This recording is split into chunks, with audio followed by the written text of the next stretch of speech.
Jueves 29 de agosto del 2019, amigos, es un gusto estar nuevamente con ustedes aquí en Emisión Estelar del Comercio TV con lo más destacado en esta jornada. Es un privilegio trabajar para ustedes. Aquí iniciamos.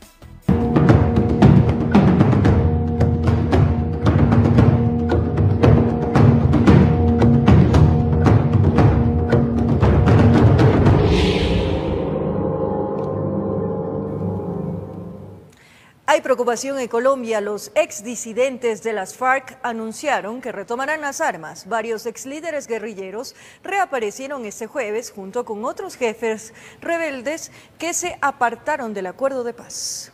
Anunciamos al mundo que ha comenzado la segunda Marquetalia bajo el amparo del derecho universal que asiste a todos los pueblos del mundo de levantarse en armas contra la opresión. Así lo anunció Luciano Marín, alias Iván Márquez, y ex jefe negociador de las FARC, cuyo paradero es desconocido desde hace más de un año. Él, en compañía de Xuxis Pausias Hernández, alias Sandrich, y Hernán Darío Velázquez, alias El Paisa, reaparecieron este jueves desde algún punto cerca de la frontera entre Venezuela y Brasil para confirmar uno de los más grandes temores colombianos y justificaron su decisión. Es la continuación de la lucha guerrillera en respuesta a la traición del Estado a los acuerdos de paz de La Habana. Iván Márquez en el video invitó al ELN a generar una alianza y el grupo armado liderado por alias Uriel de inmediato le dio su respaldo. Saludamos el pronunciamiento de Márquez, Santrich, El Paisa y demás compañeros que se reintegran a esta forma de resistencia popular. El bando popular está abierto para todos aquellos y aquellas que quieran aportar. Mensaje que fue rechazado por el ex jefe guerrillero de las FARC, alias Timochenko. No es hora de vacilaciones. La guerra no puede ser el destino de este país. Seguiremos aquí, dispuestos a darlo todo por la paz y la justicia social. De inmediato el presidente de Colombia, Iván Duque, respondió, al tiempo que acusó a Nicolás Maduro de albergar a los exguerrilleros. Colombia no acepta amenazas de ninguna naturaleza y mucho menos del narcotráfico. Los colombianos debemos tener claridad que no estamos ante el nacimiento de una nueva guerrilla, sino frente a las amenazas criminales de una banda de narcoterroristas que cuenta con el albergue y el apoyo de la dictadura de Nicolás Maduro. Por su parte, el expresidente de Colombia, Álvaro Uribe, pidió dar por finalizado el acuerdo de paz entre el gobierno y la guerrilla. El país tiene que pensar en revisar esos acuerdos. Hay que bajarlos de la Constitución. Hubo un acuerdo muy dañino para el país, hay que reformarlo. Ojalá pensar en reformar esa JEP, recortarle el tiempo, eliminarla. Mientras tanto, el principal impulsador del proceso de paz, el expresidente Juan Manuel Santos, pidió continuar con el proceso. Hacemos un llamado al gobierno nacional para que busque un acuerdo con las fuerzas políticas y con las diferentes organizaciones de la sociedad que defienden la paz para acelerar y reforzar la implementación del acuerdo final. El presidente Iván Duque ordenó la captura y ofreció 3.000 millones de pesos para quien dé información que permita dar con el paradero de los exdisidentes de las FARC que ponen en la cuerda floja la paz en Colombia, informó Marilyn Jaramillo. A continuación les presentamos un breve perfil de los líderes guerrilleros de las Fuerzas Armadas Revolucionarias de Colombia, FARC, que anunciaron una nueva etapa de lucha armada. Esa es nuestra bandera. Luciano Marín Arrango, alias Iván Márquez, de 64 años de edad, se convirtió en la imagen de regreso a las armas de un grupo de jefes y comandantes de la antigua guerrilla. Márquez es uno de los líderes más populares y radicales de las FARC, fue jefe del equipo negociador en los diálogos de paz en La Habana y designado senador por el partido de la antigua guerrilla, cargo que no asumió. Desde la clandestinidad criticó la entrega de las armas. El disidente, que apareció horas atrás vestido de verde militar y con una pistola en la cintura, expresó que la decisión de volver a las armas es en respuesta a la traición del Estado al acuerdo de paz firmado en noviembre de 2016. Movilización de la inconformidad contra los malos gobernantes y por la construcción de un nuevo orden social justo. Hernán Darío Saldarriaga, alias El Paisa, está catalogado como uno de los comandantes más sanguinarios de la antigua guerrilla. Lideró la columna móvil Teófilo Forero. estuvo al frente de la seguridad del secretariado de las FARC, autor de innumerables atentados terroristas y secuestros en Colombia. Su vida criminal empezó como sicario del cartel de Medellín. En 1985 fue reclutado por Rodrigo Londoño, alias Timochenko, responsable del secuestro en febrero del 2002 de la candidata presidencial Ingrid Betancourt y su compañera Clara Rojas. Armamento, 2 ametralladoras PKM, un MGL, un M39, 33 fusiles, 9.000 cartuchos, 10 arrobas de explosivos. Otro de los líderes que apareció junto a Iván Márquez es Seusis Pausis Hernández Solarte, alias Jesús Santrich. Se conoce que se incorpora a las filas guerrilleras en el año de 1991. Es uno de los excombatientes que firmó el acuerdo de paz en La Habana, fue pieza clave en la negociación. Más tarde fue designado congresista, cargo que nunca desempeñó. Santrich fue detenido por pedido de la Embajada de Estados Unidos por delito de narcotráfico cometido después del acuerdo de paz.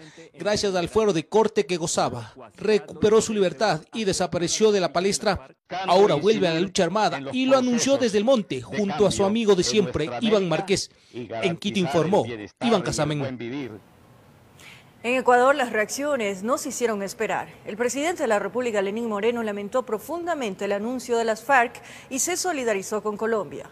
Por otro lado, el ex canciller del Ecuador, José Ayala Lazo, señaló que es algo que se lo veía venir. Anunciamos al mundo que ha comenzado la segunda Marquetalia. Para la mayoría fue como un balde de agua fría el anuncio de Iván Márquez de las Fuerzas Armadas Revolucionarias de Colombia, FARC. El presidente de la República, Lenín Moreno, mostró su preocupación que quieran volver a tomar las armas.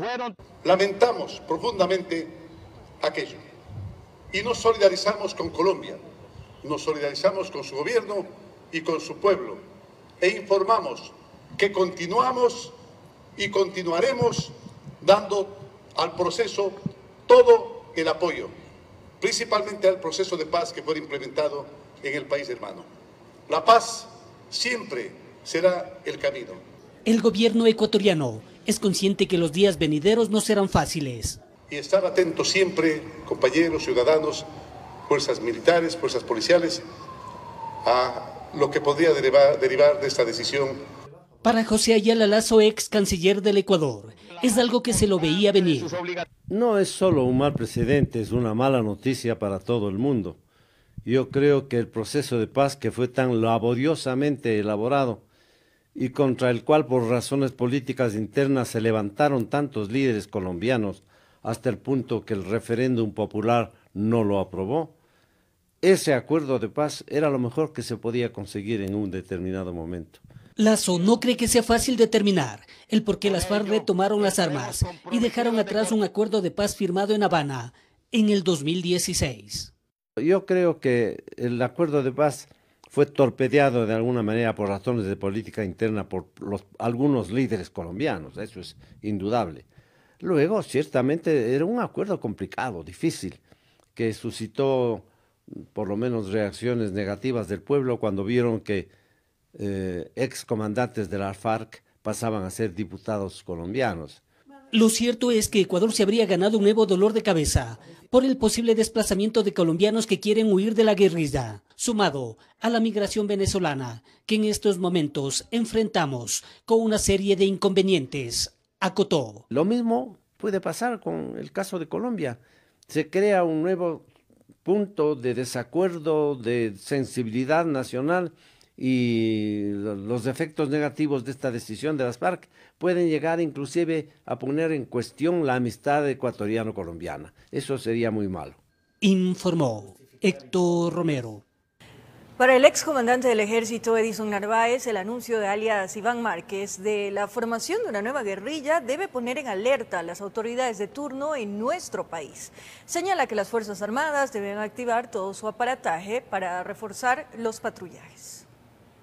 Limitar con un país prácticamente en guerra nos convierte en protagonistas directos de un posible escenario violento que puede generar la reaparición de una nueva guerrilla, al mismo tiempo vieja, con 60 años de conflicto como son las Fuerzas Armadas Revolucionarias de Colombia, FARC, en una nueva etapa de lucha armada. Lamentablemente el conflicto colombiano siempre tuvo influencia en nuestra frontera. Nosotros tenemos soldados que entregaron su vida en la defensa de la frontera y civiles muertos. Para el general en servicio pasivo y excomandante de la Fuerza Terrestre, Edison Narváez, el riesgo es eminente. Más en una frontera permeable de cerca de 600 kilómetros, el cruce de elementos armados no es nada difícil y territorio ecuatoriano puede ser utilizado para descansar. Poner todos los sentidos para que nuestros sistemas de inteligencia puedan detectar adecuadamente cuáles son los alcances. Que una posible alianza estratégica entre el Ejército de Liberación Nacional ELN y las FARC no es nada difícil, más si tienen en común afectar la paz y tranquilidad del gobierno del presidente Iván Duque, con cuyas políticas no están de acuerdo y le han declarado prácticamente la guerra. Podría darse esa circunstancia en razón de acordar intereses que podrían beneficiar al sentimiento que tienen estos líderes guerrilleros. De su parte, el vicepresidente de la República expresó que Ecuador está preparado para proteger su soberanía y frontera, que habrá una respuesta en el campo militar al anuncio de la reaparición de las FARC. El presidente tuvo ya reuniones con las Fuerzas Armadas, que son los encargados del control de la frontera norte, para verificar cualquier necesidad de reforzar. La acción de los guerrilleros se ha desarrollado por más de medio siglo en la frontera sur de Colombia, es decir, a pocos kilómetros de territorio ecuatoriano. Este enlace que hay entre la guerrilla y el financiamiento del narcotráfico, que es indisoluble, diría yo, hasta el momento, es lo que nos debe siempre preocupar, porque indudablemente eso ha tenido influencia en nuestra frontera. En Quito informó Iván Casamen. El presidente Lenín Moreno anunció una cruzada por la seguridad durante una visita al fuerte militar Huancavilca y al cuartel modelo de la Policía Nacional en la ciudad de Guayaquil. El primer mandatario anunció que los militares ahora se suman a los controles en las calles para luchar contra la delincuencia. El presidente Lenín Moreno llegó a Guayaquil y en el fuerte militar Huancavilca estuvo con los comandantes de las 3 ramas de las Fuerzas Armadas para anunciar un plan contra la delincuencia, a la que se suman estos uniformados. Damos inicio a un reforzado operativo de seguridad. A partir de hoy, decimos basta a caminar con miedo por las calles y más aún, basta de vivir con miedo, inclusive dentro de nuestros propios hogares. Y así salieron en camiones a realizar los recorridos y devolverle la tranquilidad a los ciudadanos. Con eso el gobierno le dice a los ecuatorianos basta al temor y a dedicarse a trabajar con contundencia para reducir el accionar del AMPA. Que los pillos sepan que todo el país, todos los compatriotas serán parte de la seguridad ciudadana y como gobierno hemos decidido ser implacables contra quienes atenten contra la paz de nuestros ciudadanos. Luego el presidente Moreno estuvo en el cuartel modelo ante la cúpula policial. Aquí mencionó que esa cruzada por la seguridad va direccionada a la delincuencia organizada, también al narcotráfico, sin dejar de lado la corrupción y la piratería. Asimismo, el primer mandatario expresó su total respaldo a la Policía Nacional e hizo un llamado puntual a los operadores de justicia para que emitan fallos a favor de los ciudadanos y no de los delincuentes. Y me apena e indigna decir que eso ocurre con bastante frecuencia. No estamos ni estoy interfiriendo con la justicia. El gobernante no es sino el mensajero de un clamor que se ha vuelto nacional. Queridos policías, tienen todo nuestro apoyo. Nadie tiene por qué irrespetarles. Ustedes saben perfectamente cómo se utiliza la fuerza de manera progresiva. Aplicarla y aplicarla contundentemente. Y así tanto las Fuerzas Armadas y la Policía Nacional comenzaron a patrullar la urbe porteña. El gobierno anunció que esta decisión contra los antisociales pronto se replicará en otras provincias. Informó Charlie Pisa. En otro ámbito de la información, luego que el Procurador General del Estado, Íñigo Salvador, presentara su acusación particular en contra del expresidente Rafael Correa y otros ex altos funcionarios por el caso Sobornos 2012-2016, la defensa del exmandatario, en medio de cuestionamientos, espera que el tribunal califique esta acusación y así deseche la presentada anteriormente. Al abogado del expresidente Rafael Correa, Fausto Jarrín, no le sorprende. Dice que es algo que se veía venir, pues la Procuraduría ya trabajaba en este caso desde el inicio. Así que la acusación particular en contra del exmandatario y otros exfuncionarios de su gobierno por el caso Sobornos 2012-2016 es mero formalismo, sostiene. Y aunque le llama la atención la premura con la cual las autoridades vendrían manejando el caso, señala que en este sentido la acusación de la Procuraduría es la que debe ser calificada por la jueza, y no la presentada inicialmente por activistas políticos, entre ellos César Montúfar. Que al menos a mi criterio de abogado es absolutamente improcedente. Los ciudadanos no son las víctimas en su calidad de ciudadano, es toda la ciudadanía, y para representar a toda la ciudadanía está la Procuraduría General del Estado, es decir, yo considero que se calificará la de la Procuraduría y la otra se la desechará por improcedente. Esto es refutado por Montúfar, para quien, si bien la acusación de la Procuraduría es oportuna y llega a fortalecer el proceso, asegura que su acusación está fundamentada en derecho. Está fundamentada en el artículo 441 del Código Integral Penal, numeral 7, que precisamente abre la posibilidad para que ciudadanos puedan actuar como parte procesal a partir de una comprensión amplia del concepto de víctimas. Según la acusación de la Procuraduría, se habría diseñado un esquema de corrupción utilizando como plataforma instituciones del Estado dirigidas por servidores públicos que fueron designados por Correa para adjudicar contratos a cambio de sobornos, dineros que se habrían recibido en beneficio de Alianza País para campañas políticas. Actos concretamente de cohecho, hemos creído necesario presentar la acusación particular, puesto que el Estado ecuatoriano es la principal víctima de esos actos de corrupción. Creo que ahí muchos de los abogados nos centraremos justamente en las únicas dos cosas materiales que tiene este proceso, más allá de lo que digan o no digan Pamela Martínez y Laura Terán, que es el cuaderno y la computadora de Laura Terán, que aparentemente tendría archivos que sobre su veracidad también tenemos muchas dudas. Se estima que las acusaciones sean calificadas en los próximos días, pues la instrucción fiscal culmina el 29 de septiembre. En Quito informó Adriana Rojas. La Fiscalía General del Estado reformuló cargos en contra de Olavini por su presunta participación en el delito de acceso no consentido a un sistema informático. Antes, el programador sueco era investigado en primera instancia por el delito de ataque a la integridad de los sistemas informáticos. Su defensa manifiesta que esta medida violenta el debido proceso. En una extensa audiencia, la Fiscalía expuso los elementos de convicción para reformular cargos contra Vini y su presunto colaborador Marco A., también procesado en esta causa. La acusación se sustenta sobre todo en una fotografía extraída del celular de Vini que sería la prueba del ingreso sin autorización a una red privada de la CNT que provee internet a Petroecuador y la extinta Senaín. Así lo expuso el fiscal Edgar Chávez, basado en un informe de la empresa pública presuntamente afectada. La reformulación de cargos respondería que el delito de acceso no consentido a un sistema informático, telemático o de telecomunicación, estipulado en el artículo 234 del Código Integral Penal, es el que más se adecúa a este caso. Las defensas de Vini y de Marco A. argumentaron que la reformulación no era procedente, sobre todo porque la etapa de instrucción fiscal está por terminar y no se le puede extender como procedería al replantear los cargos contra los procesados. Nos molesta de sobremanera es cómo se pisotea la ley ecuatoriana. No se puede interpretar la ley en contra de una persona que está procesada. Mientras el proceso continúa en Ecuador, la defensa del sueco evalúa llevarlo a escala internacional. Un desconocimiento total. Ni siquiera el fiscal sabe qué es lo que estaba investigando hasta que hubo un informe de la CNT. ¿Por qué la CNT no lo denunció si es que así hubo un quebrantamiento de seguridades de esta IP? ¿Por qué no lo denunció en el 2015? Las medidas cautelares para ambos procesados se ratificaron, es decir, la presentación periódica ante la justicia. También se informó que este viernes, tanto Vini como Marcos A. rendirán la ampliación de su versión en Fiscalía. Informó Carolina Basante.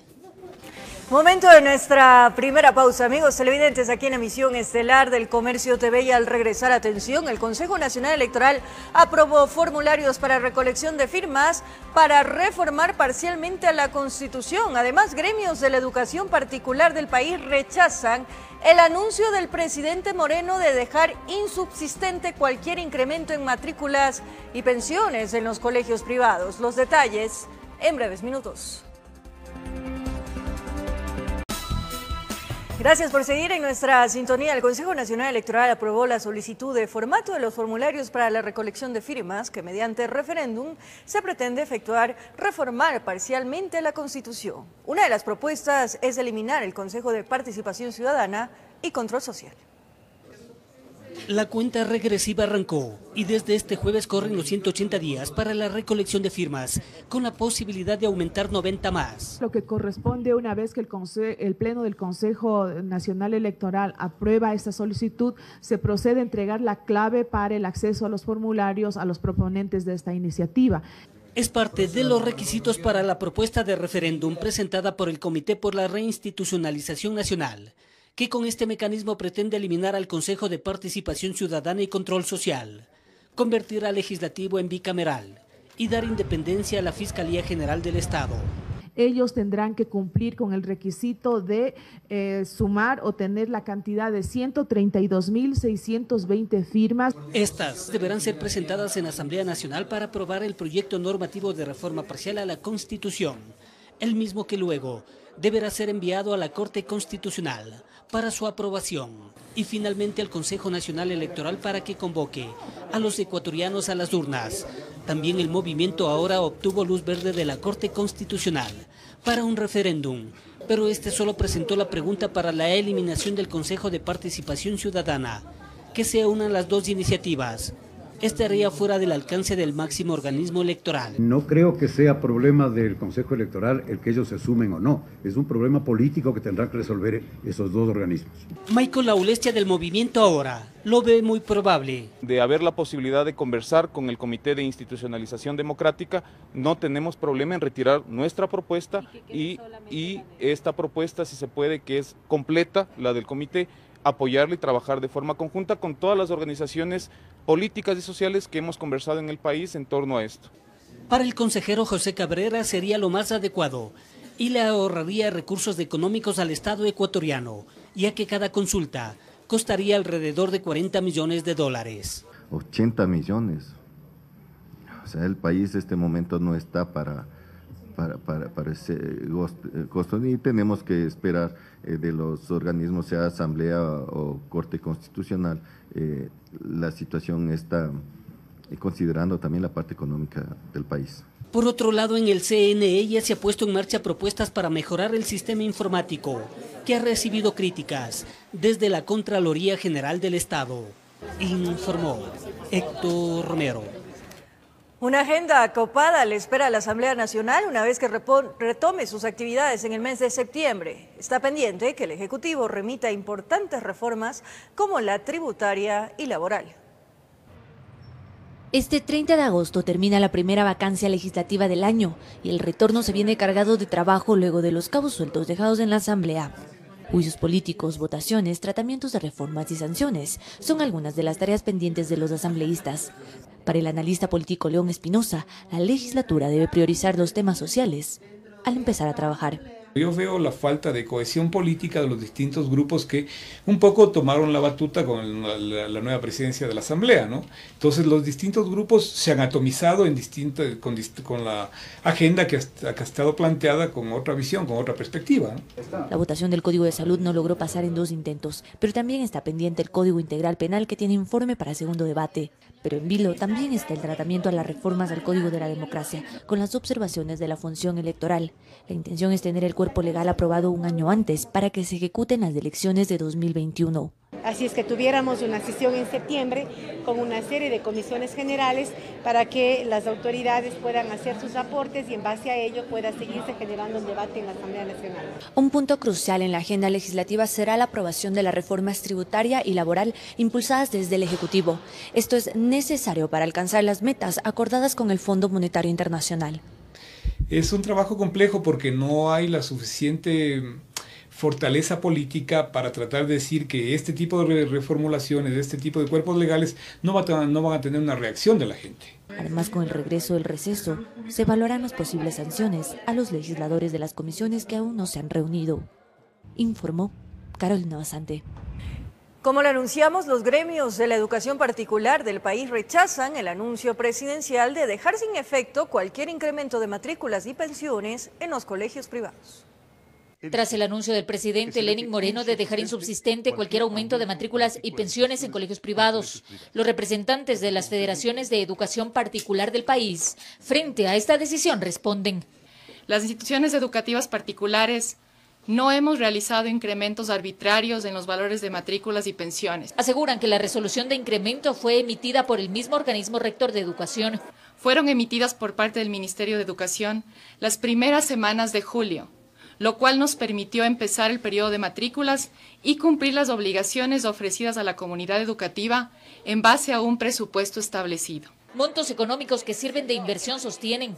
Y yo me pregunto y nos preguntamos qué pasa con las inversiones ya realizadas o en curso que hemos hecho a las instituciones educativas. ¿Tenemos que devolver a los proveedores entonces las inversiones importantes que estamos haciendo dentro de cada una de las instituciones o que ya se han realizado?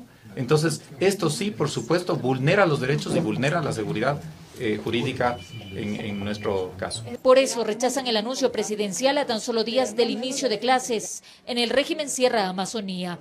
Hacen un llamado al diálogo con el gobierno central, pero de no ser así, acudirán a instancias legales, dicen. Primero hay que entender que las resoluciones de costos de cada institución educativa se encuentran vigentes. Por tanto, el Ministerio de Educación aún no ha notificado de manera legal, es decir, a través de algún acuerdo ministerial o resolución, la disposición emanada por el Ejecutivo. Estamos atentos y a la espera de que sea notificada cualquier instrumento jurídico y a través de eso podríamos pensar en interponer las acciones de protección correspondientes en este caso. Informó Marilyn Jaramillo. La propuesta del incremento de la tarifa de transporte público en Quito fue entregada a la Comisión de Movilidad con el propósito de que en los próximos días se debata en el Consejo Metropolitano. Así lo anunciaron las autoridades capitalinas tras una reunión con varios representantes del gremio de choferes. Molestos con carteles y obstaculizando un carril de la avenida Atahualpa en el norte de la urbe a las afueras del complejo deportivo Iñaquito, varios representantes del gremio de transporte público exigían a las autoridades convoquen al Consejo Metropolitano para debatir el alza de la tarifa en Quito. Ya basta, o sea, de ofrecimientos. El señor alcalde igualmente cumpla con su palabra. La tarifa está definida en 35 centavos. Además mencionaron que el Cabildo debería antes cancelar los valores pendientes de las compensaciones que se establecieron en la administración pasada. Tenemos deudas que incluso ya se están llevando los vehículos nuevos que hemos cambiado de nuestra empresa. Luego de un poco más de una hora de reunión, el acuerdo fue que en los próximos días se cancelarán los valores al gremio, que suman cerca de 15 millones de dólares. Cuando nosotros empezamos la administración, se había pagado solo hasta octubre del 2018. Hemos pagado noviembre, diciembre, febrero, enero y ahora vamos a pagar febrero y marzo. Mientras se espera que el debate del alza de la tarifa de transporte público se dé antes de finalizar el mes. Esperemos que sea este mes de septiembre que se inicien los debates. Otra petición del gremio fue el incremento de los controles para el transporte informal, en especial en la avenida Simón Bolívar. Por favor, que ya es hora que por favor esto culmine. Ya no queremos seguir en correteos, queremos dar un servicio con mucha calma. Por lo cual el director de la Agencia Metropolitana de Tránsito se comprometió a intensificar los operativos de control en todos los corredores de la ciudad, informó Sofía Vintimilla. Accidentes de tránsito en varios puntos del país dejaron 2 personas fallecidas y más de una docena de heridos. Entre los vehículos implicados están un bus de transporte interprovincial y autos privados. En la Panamericana Sur, a la altura del fuerte militar Atahualpa, 2 vehículos chocaron de forma frontal. Aparentemente en el auto pequeño viajaban 4 personas, 2 de las cuales salieron con lesiones graves y una de ellas falleció. Los heridos y el occiso eran policías en servicio activo, prestaban sus servicios en la unidad de equitación y remonta UER. Tenían el grado de cabo segundo. Los 2 conductores, tanto de la plataforma y del carro pequeño, no fueron encontrados en el sitio de la desgracia. Mientras en la avenida Simón Bolívar, pasando el redondel de Gualo, 6 vehículos colisionaron generando intenso tráfico vehicular en sentido norte-sur. El percance de tránsito afortunadamente no dejó personas heridas, no pasó de un gran susto para los conductores y acompañantes. Sin embargo, la congestión afectó a decenas de usuarios que circulaban a esa hora de la mañana. Finalmente, en el kilómetro 113 de la vía El Chaco-Lago Agrio, sector de San Carlos, un bus de transporte interprovincial perdió pista y se volcó, cayendo aproximadamente 50 metros. Producto del percance, un pasajero murió y 15 resultaron heridos. La unidad de servicio público cubría la ruta Ambato-Lago Agrio. En Quito informó Iván Casamen. Un ciudadano de nacionalidad venezolana acabó con su vida al lanzarse de un puente ubicado en el sector de Zambisa al nororiente de Quito. Según un familiar, el sujeto sufría de depresión. José Gregorio Araque Burgos, quien bordeaba los 26 o 27 años de edad, no pudo más con las cargas que le presentó la vida y decidió extinguir su jovialidad lanzándose de un puente. Una persona introvertida, ¿me entiendes? Y atravesó mucha depresión, él venía muy deprimido. A ciencia cierta no se sabe lo que le llevó a tomar esta decisión. Sin embargo, lo recuerdan como una persona alegre. era un don Juan, nos dicen.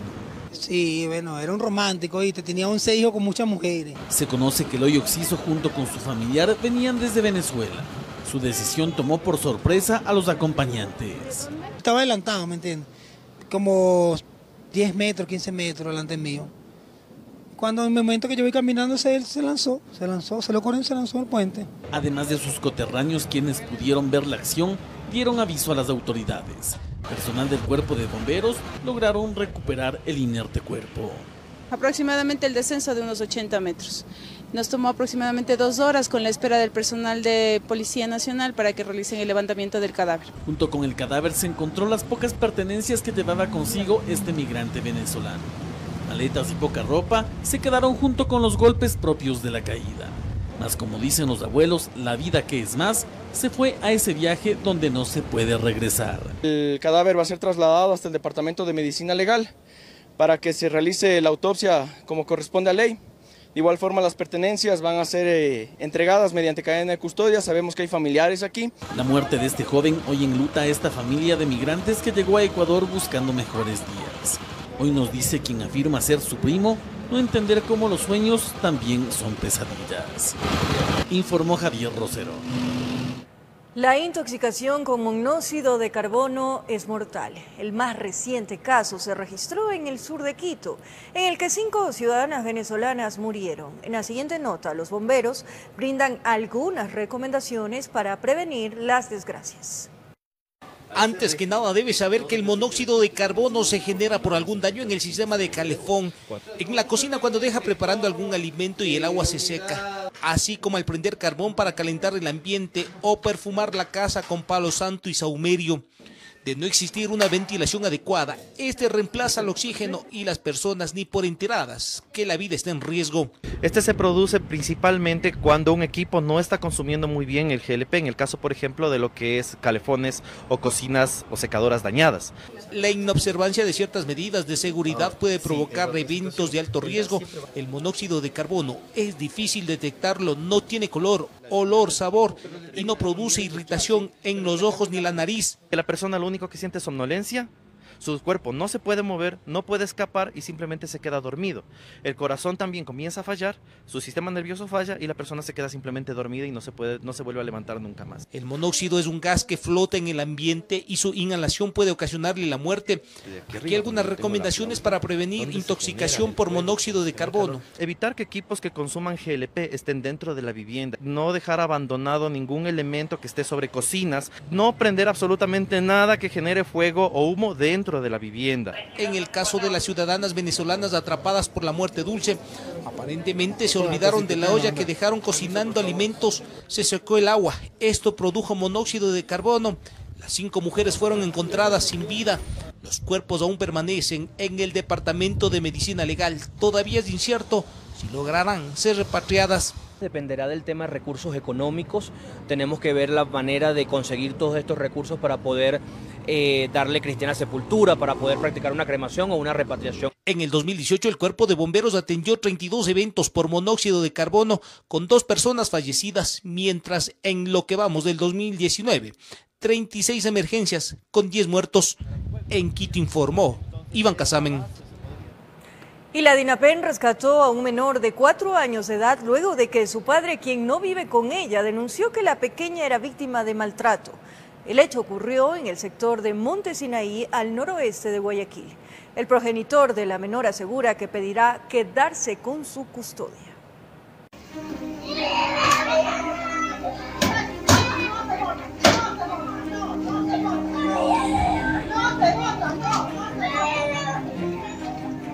En el video se puede observar a una menor, la cual es golpeada por quien sería su abuela. El metraje hizo que el padre de la pequeña, el cual vive en Quito, emprendiera el viaje y temprano por la mañana denunciara el hecho.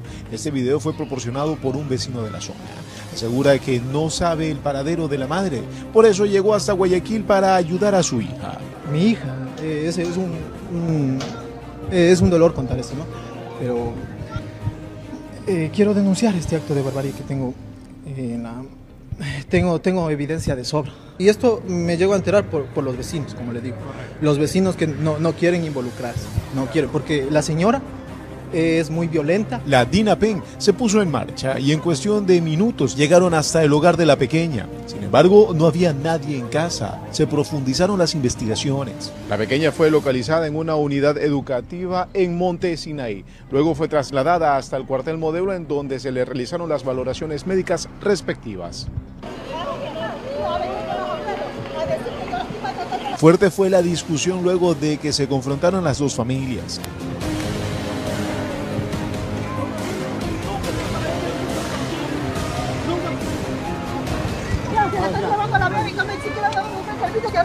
Háblate tú con ella. Señora, nosotros como DINAPEN o como policía lo que hacemos solamente es garantizar el derecho de la menor. Evitar de que la niña sea maltratada, se han vulnerado sus derechos. Por eso, señora, no me les estoy llevando. No, usted tiene derecho. Suba, señora, usted va a ir aquí, por favor, siempre y cuando con el respeto que se merece a las dos partes. ¿Qué pasó con la mamá de la niña? La abuela de la niña no quiso pronunciarse respecto al caso. La mamá vive en el oriente. Ella tiene otro compromiso, no vive en el oriente. ¿Por qué dejó acá a la niña? No, se la dejó a la abuela, que es la mamá. Pero la mamá no es que tiene que estar encargada de ella. Sí, pero ella está encargada porque ella también tiene un compromiso allá. Entonces ella viene cada mes, 2 meses, viene acá. Pero la que está encargada, ella le manda plata, y la que está encargada prácticamente es mi hermana. La menor espera quedar al cuidado de uno de sus padres, esperando también olvidar toda esta escena. Las autoridades determinarán qué es lo mejor para ella. Con cámara de Hilario Vera, informó Julio César Saona. No dejes de soñar, no dejes de soñar. Tenemos grandes noticias. Durante 3 días la solidaridad de todos ustedes, amigos televidentes, ha sido extraordinaria. Gracias y 1000 gracias por haber colaborado con la campaña $1 por Joao. Todas las transferencias han hecho que logremos llegar a esa meta para que con ello Joao Flores y su familia puedan viajar hasta México y así someterse a una operación. La misma que lo ayudará, por supuesto, a ese sueño de caminar. Luego de una parálisis cerebral se lo impidiera por 10 años.